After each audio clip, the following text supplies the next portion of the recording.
नमः शिवाय महारुद्राय। हे बाबा धवलेश्वराय बालालिंगाय नमो नमः।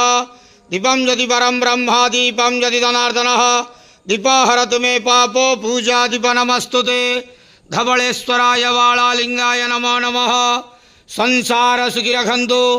आज पवित्र धर्मर मास कार्तिक मासर शुभ मंगलवार रे समस्त श्रद्धालु भक्त मानकर मंगल करंतु। समस्त श्रद्धालु भक्त मान को आशीर्वाद करंतु। मनस्कामना पूर्ण करंतु। कर्म क्षेत्र उन्नति करंतु। ग्रहरिष्ठ खंडन करंतु। जगतर मंगल करंतु। विश्वर कल्याण करंतु। आपणकर नाम प्रकाश करंतु। सेवकर डाक श्रवण करंतु। समस्त गुआवसा भक्त मानकर मनस्कामना पूर्ण करंतु। जो जो भक्त माने आपणक पाखरे मानसिक रखिछन्ति तांक मानसिक पूर्ण करंतु। धवलेश्वराय बालालिंगाय नमो नमः। संसार सुखी रखंतु आनंदे गवार। हरि बोलो।